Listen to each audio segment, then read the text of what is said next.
Hello, my name is Martin Cowart, and welcome to Noonday Meditation and Contemplative Prayer Power Hour. We've been gathering together every day at noon, Monday through Saturday, to love and support each other through this pandemic. How do we do that? How do we do that? How do we support each other and love each other through this pandemic? We get still and we listen for the truth. And we question what's happening. Perhaps at the surface level, it all seems wrong and painful and unfair. We don't like all this disruption.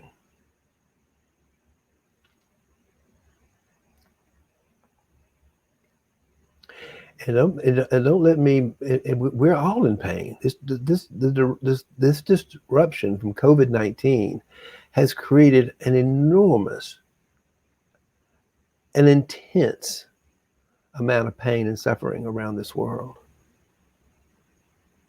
and largely at home. And I can't blame anyone for that. Matter of fact, I can't blame anyone for anything. Maybe we needed to just have to go into such a severe level of toxicity that the universe just had to slap us in the face and wake us up and create what I might call a revolution. A disruptive spiritual revolution to get us back to the truth of who and what we are.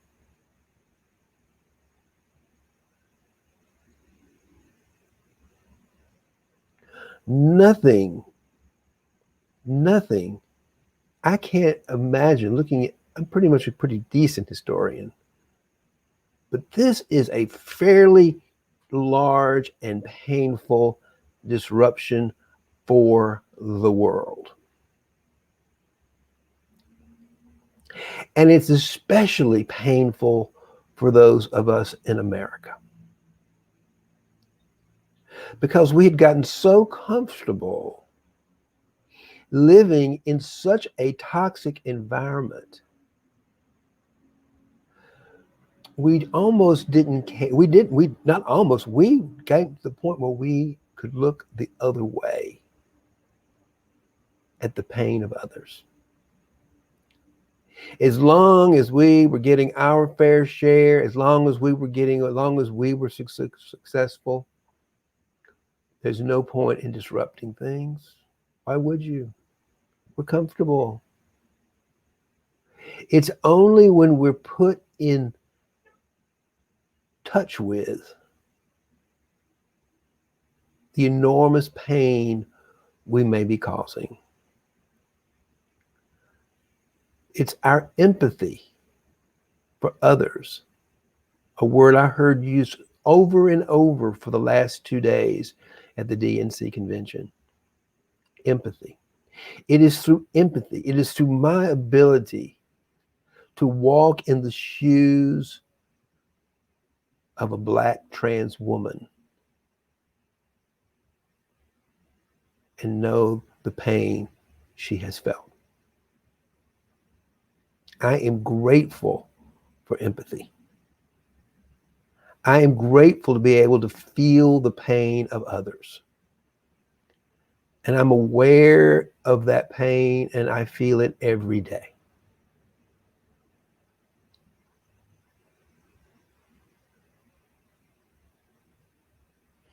Yes, we're going through a very intense, disruptive evolution right now.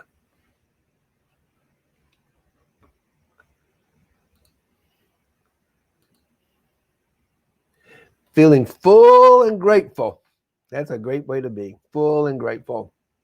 I'm feeling full and grateful too. Grateful that you're here. Thank you for joining. But I can't help but feel full and grateful listening to the leadership and people from ordinary people just like you and me from all over this country expressing their hope and their faith for a new earth that's grounded in love and prosperity and equality and truth. That gives me hope. That's what this revolution is about. This revolution is about getting out of the old toxic, fear-driven systems and structures we have created that have made life in America unnecessarily painful for a lot of people. And that is coming to an end. That's what I heard last night. And of course, the people who support that old structure are upset because it gives them an illusion, a false sense of power.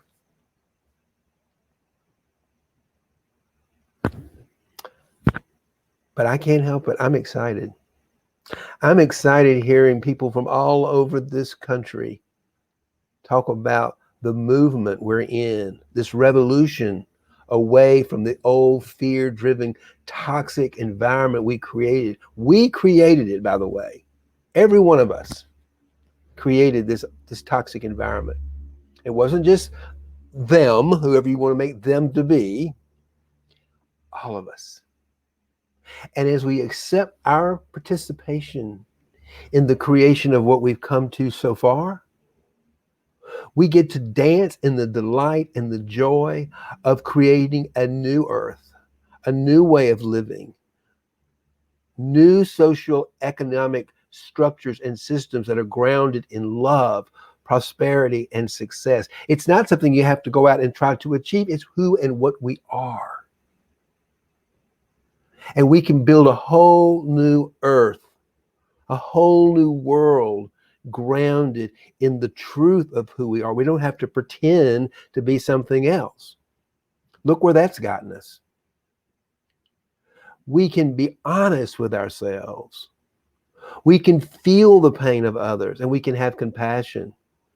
And we can hone the skills to be competent in the world in the things that we do. And I heard last night a hunger, a starving, if you will, from from everyone, whether you're a leader, a political leader, or just a leader in your own community or in your own life.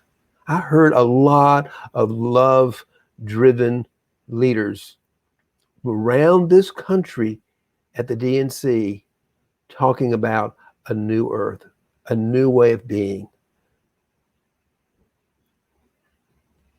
built on our values of decency and respect for each other. And that's an exciting place to be right now. And we are part of that movement. Yes, revolution is happening. It starts, it stops, it starts. It is part of the evolution of humankind.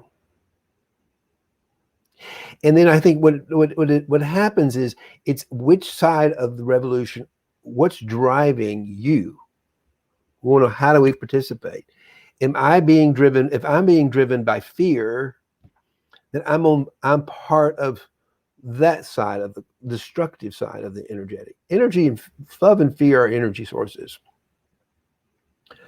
But fear is the shadow of love. Love generates energy. Love is a creative force in the universe. Fear pulls energy out. Fear is a destructive energy. And this revolution, this disruptive revolution, this spiritual revolution is a way of revolting against a fear-driven society. a toxic, fear-driven world. I'm not saying everything we had in the past is bad and horrible. It wasn't. We created beautiful stuff. We have created. It's not like it wasn't all. It's always been there. That's how we got here. A lot of ways. By that creative, love, generous part of who we are. It's who we are. And we might have taken it for granted. We might have gotten so comfortable in it. I know I did, some ways, that we might have turned the other way. We might have. We might not have to. We probably did both. I know there are times when I ignored the pain of others as long as I was okay. It happened over there. It didn't happen to me. I gotta be honest with myself. That is part of my human nature. There's an ego in me that's selfish and wants its own way. But it's when I've been able to transcend that, when I've been able to have my own internal revolution against that fear-driven, toxic enemy within me, if you want to call it that.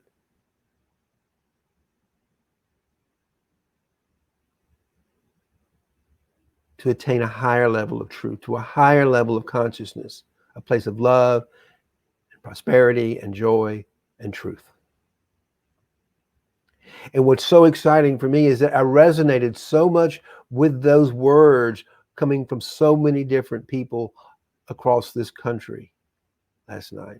People from Michelle Obama, to just wonderful, ordinary people like you and me,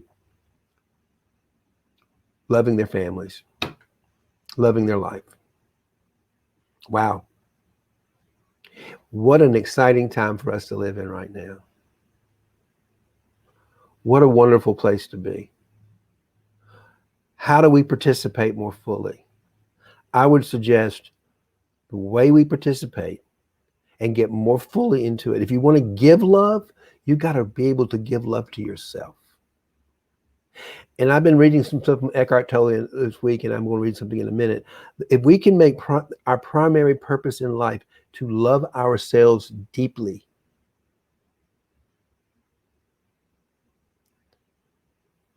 when we can love ourselves so deeply, then we have so much love to give to the universe. And that's how we create.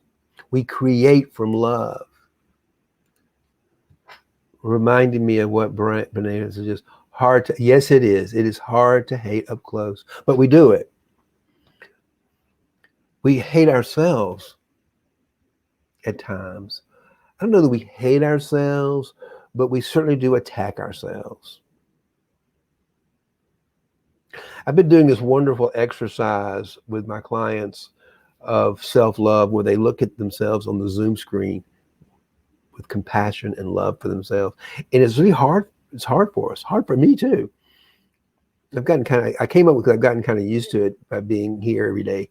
But then I realized that how sometimes I can be so critical of myself until I stop. And it's amazing what it does. So the idea is, it's when you really look at yourself with your eyes from a place of love, it's hard to hate yourself. It's hard to attack yourself. So we start with ourselves, as in everything. We resolve the internal conflicts within ourselves. The way we self-attack by saying things like, you're not good enough, you're not smart enough, you don't matter. And we say it to ourselves all the time. Until we stop. And that's what we do.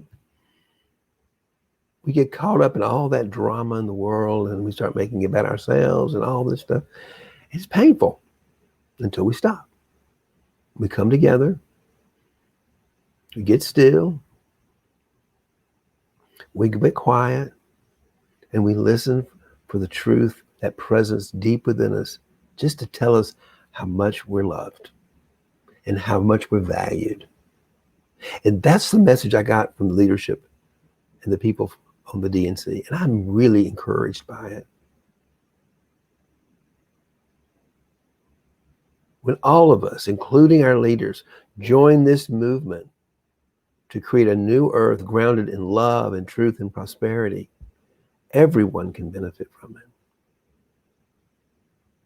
It doesn't mean we have to throw away all of our old banks and all of our old, we just have to streamline them so that they benefit everyone.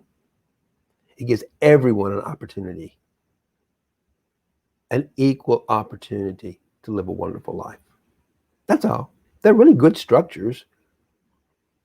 It's just they've gotten into some shadow work out of fear. Fear of loss, fear of disruption, fear of everything, like everything else. Companies are just human beings. So I think what you're going to see come out of all this, this is my prediction. I don't know anything, but I'm going to tell you this. Those company leaders, those corporate leaders who can get on the page with leadership that includes trust, empathy, compassion, and competency. When our corporate leaders join our political leaders and the people in this country, when we all align with being leaders in our individual lives, in our corporations, and in our government, based on those skills, on those values, then we can change the world. And we've got some good CEOs out there. We've got good companies. We've got good people. And we've got good leaders who are waking up to a better way. It's exciting. Exciting place to be, I think. Let me read a little bit from Eckhart Tolle here, The New Earth. I've really been enjoying this book. I know, Mindy, you've been reading it. What have you gotten out of this new earth?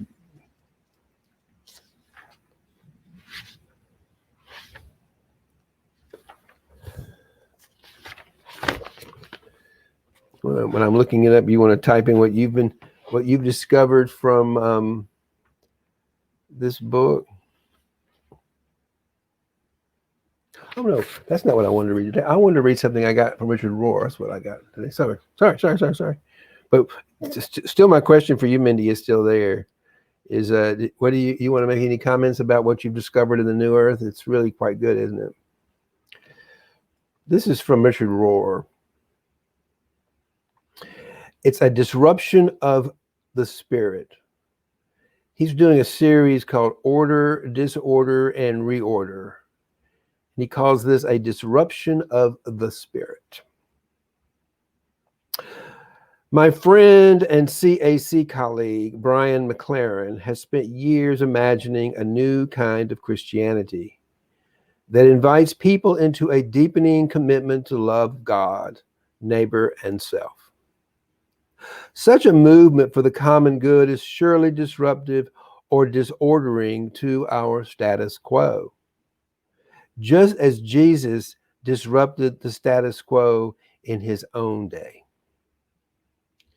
Jesus was introducing what in today's parlance might be called a disruptive technology, where sustaining technologies stimulate incremental improvements, like, say, going from a rotary phone to a touch-tone phone, or a keypad phone, or even from a landline to a wireless phone. A disruptive technology displaces established assumptions, as in, say, combining a phone, a camera, a computer, a music library, and player, and GPS device, and a mobile internet portal. This old status quo is disrupted. The game changes, and old technologies become irrelevant. Wouldn't that be wonderful? If these old toxic economic systems and social structures became irrelevant. and they were replaced with something newer, more exciting, more loving, more caring. Wow. John's Gospel, in John's Gospel, Jesus continues to use the imagery of disruption. First, he tells a man that in spite of all his learning, in spite of all his status, he needs to go back and start over. To be born again, perhaps the most apt image for disruption ever. Then he tells a woman that the location of worship doesn't matter at all, which in their day meant that temples were irrelevant. What matters, Jesus said, is the attitude or the spirit and authenticity or truth for the worshiper or of the worshiper. Jesus was calling for a radical disruption in his religion, a great spiritual migration, and a similar disruption and migration are needed no less today in the religion that names itself after him. I know this is more about religion. However, it applies to everything. It applies to all structures. And right now, I think it applies to our government structure and our economic structures.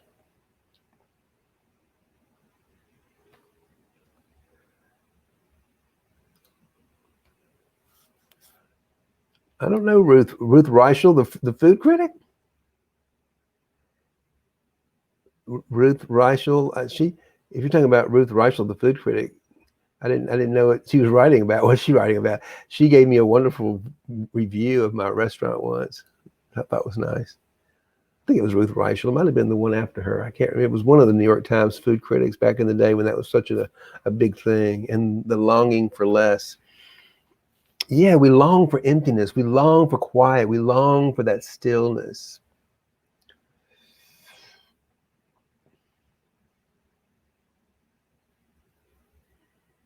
We long for that monastic longing, I call it, within us.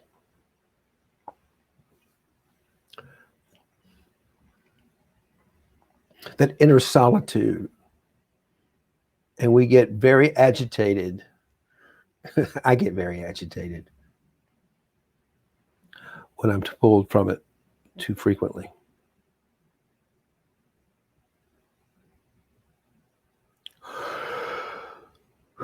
Excuse me. Later, this rainy day is making me a little sleepy. She's great, funny, and food, yeah. Yeah, she is funny. I gotta say, I loved when she was a food critic. I loved her. She was a great food critic. She was a great New York. It was back when when you had to read the New York Times. That was a fun day, wasn't it? A later New Testament writer repeated and expanded upon the disruption and migration Jesus was calling for. The way of life centered in the temple must be disrupted because God wanted to dwell not in buildings or bricks or stones cemented together by mortar, but rather in human beings, in living stones. Wow. That's what Jesus was trying to tell you. God's not here in the temple. God is within you, which they call blasphemy. But same thing today. A lot of religions give you the illusion that God is some concept outside of ourselves, when the reality is true religion, true spirituality is, like Richard is trying to point to the fact that God is within us and we have that power. And how do we get out of that way? But rather in human beings, living stones, he called them, cemented together by mutual love, honor, and respect.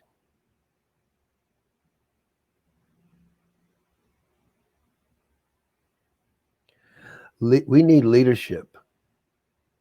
We need human beings living stones cemented together by mutual love, honor, and respect. That's how we create a new earth, a new world. And not the leaders just out there, that's the leadership within ourselves. We need to acknowledge that we are living stones, part of this evolutionary process.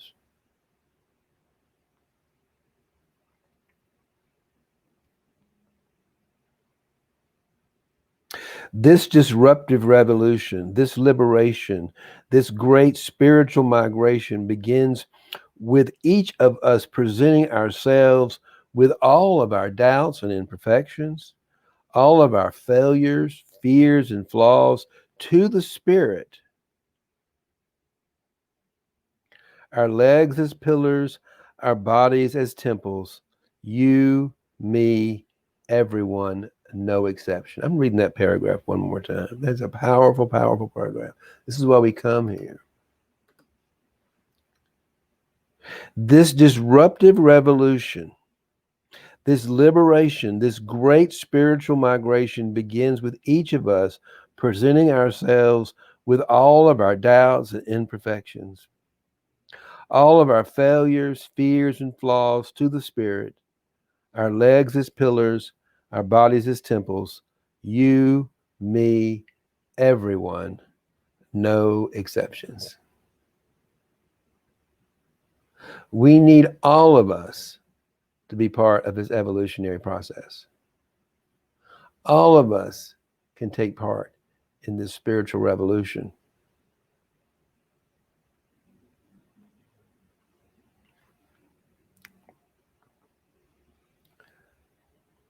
The moving ever shall stay. The 12th century Hindu mystic and poet Basava said, those words contradict. The moving shall ever stay. Change will always happen. Thank God. These words contradict so much of our inherited religious sensibility. Stay the same. Don't move. Hold on.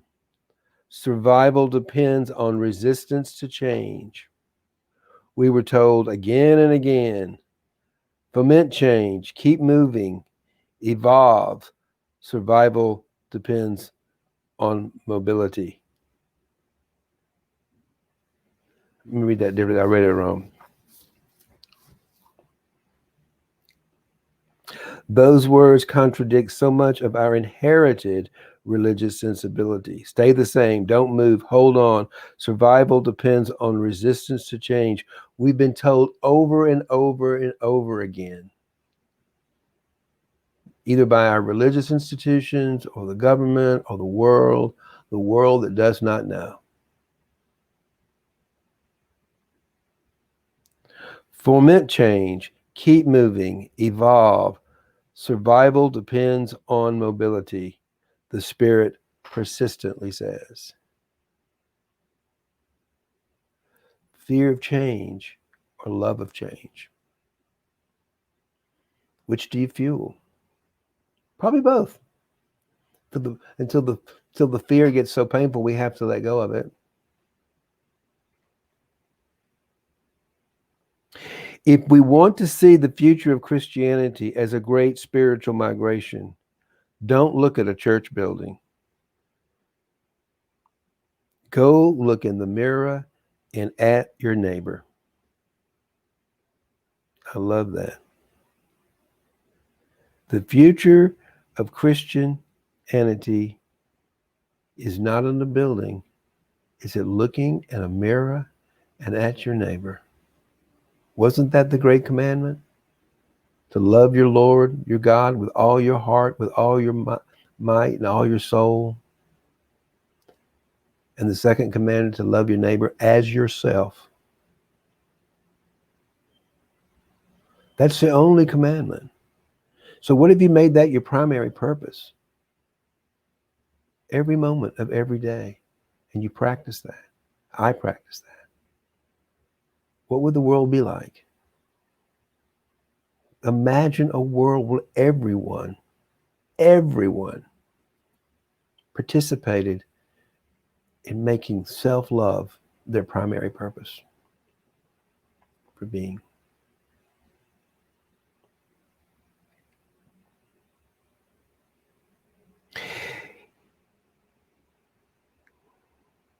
God's message of love is sent into the world in human envelopes. If you want to see a great spiritual migration begin, then let it start right in your body. Let your life be a foothold of liberation.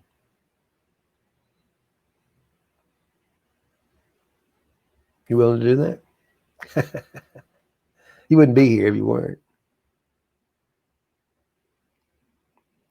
Wow.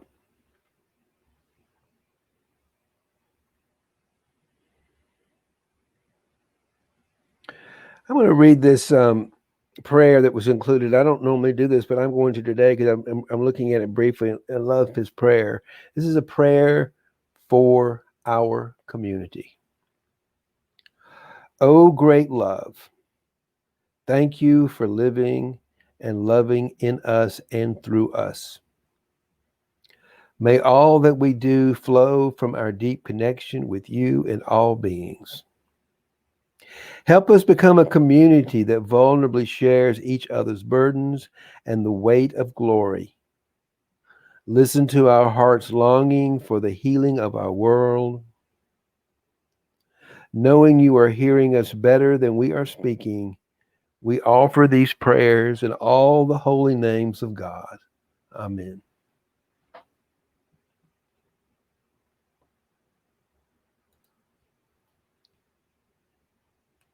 No, this is no time to dim the lights. This is a time for our lights to shine and shine like stars.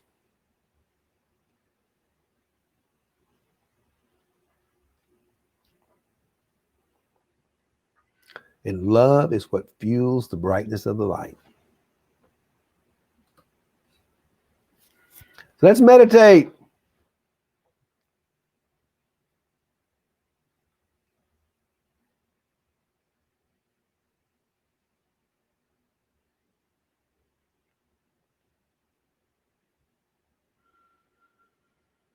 And I notice sometimes people often leave at this time. And let me just say this. I'm flattered you come to hear me talk and read, but that's not the good part. The good part is the 20 minutes you get to still listen to God within yourself. That's where your power is. So if you really want to get the power, go this next part. The ego doesn't always, the ego, I ain't got time to stop and be quiet for 20 minutes. Well, it's because the ego doesn't want to give up its power. I'm going to ask you to let go of that thought and just do it anyway. Just sit and get still for 20 minutes and connect and love you. Think of it as the most loving thing you can do for yourself and the world, to stop and connect to that love force within you. It is the most powerful thing you can do right now, to stop and get still and open up your heart to a deeper sense of love, a deeper truth of who and what we are. And there's stillness. There is no talking. At least maybe after a few minutes of me getting you there.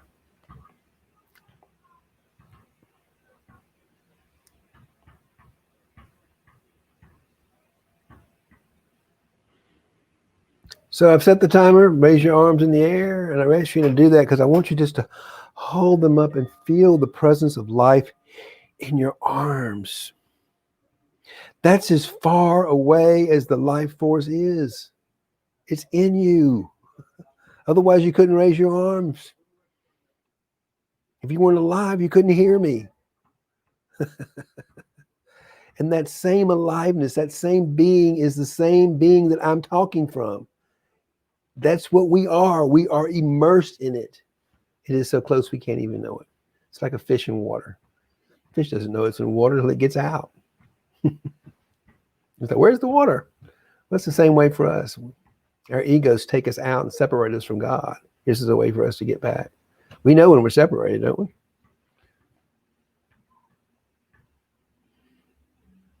So get still.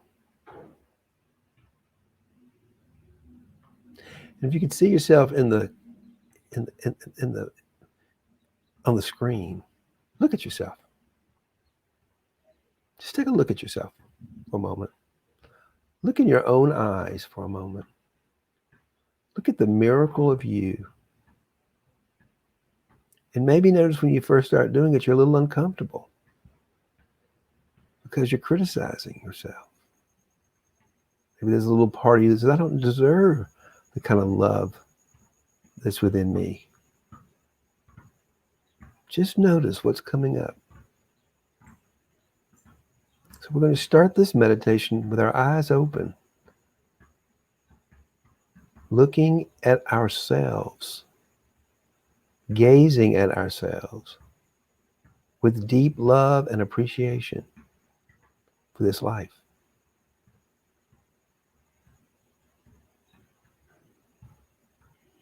And with your eyes, look at yourself. Notice when you might be criticizing. A wrinkle in your forehead. See if you allow yourself to love the wrinkle in your forehead. To let go of all those criticisms. To just be loving and accepting. And with your eyes, look at yourself. With your eyes, look into your own eyes. With love and appreciation and gratitude for this moment of life, because this is all there is. And just be present to your presence.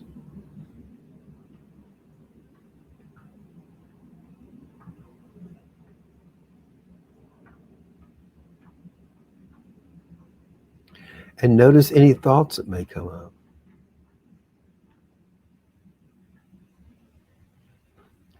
Any feelings. And invite them all in. If they're criticisms, welcome them. Just say thank you. As a matter of fact, just look in your eyes and you can say it out loud or you don't have to say it loud. Just look in your eyes and say thank you.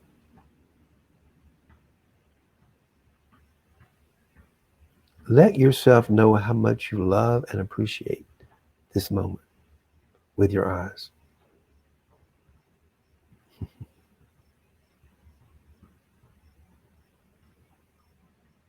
Feel that in your heart.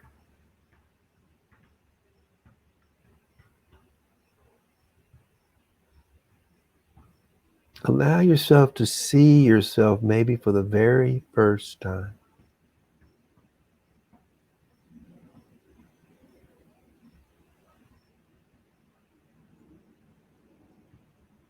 Maybe you've seen yourself so much that you become so familiar, you take yourself for granted. Here's an opportunity not to take yourself for granted.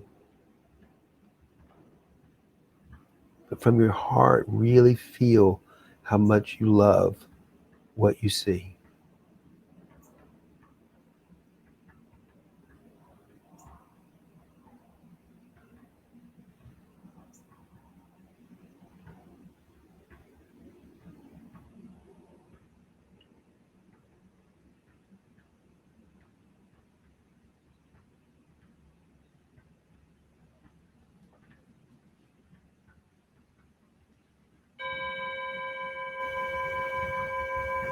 And allow the bell to wake you up from any trances you might find yourself in, to reset and follow the vibration deeper within, and from that deeper place within you, bring that out into your eyes.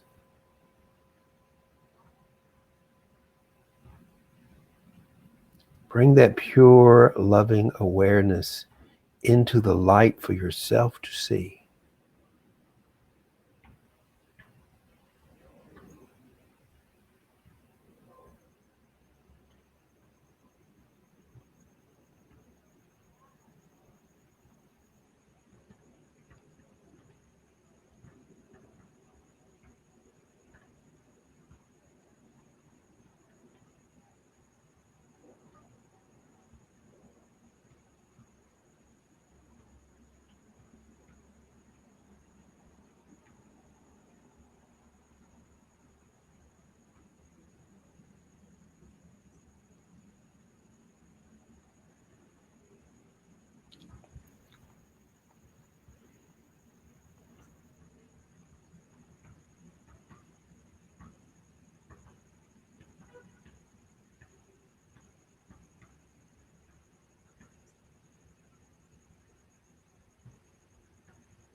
When the ego weeps for what it has lost, the soul rejoices by what it has found. What are you finding right now to rejoice about?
Wow.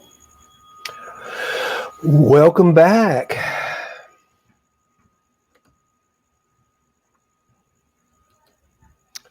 How was your trip? How was your journey inside? What did you discover?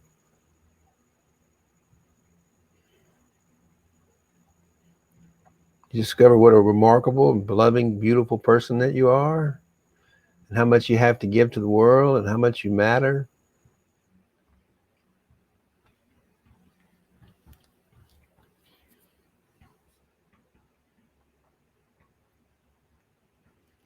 Yes. Anyway, I am going to sign off and go have some lunch and make having some lunch my primary purpose for the next few minutes. This has been a fun primary purpose for the last hour. And now I'm going to go make lunch my primary purpose. And then I'm going to make some videos this afternoon. I'm creating a wonderful webinar called Practicing the Art of Being Present. I've learned so much about I'm having to do it to teach it. You can't give away what you don't have. So it's started out as being kind of an ancillary program, and now it's kind of taken a life of its own, which is exciting. And today I'm going to record again. So,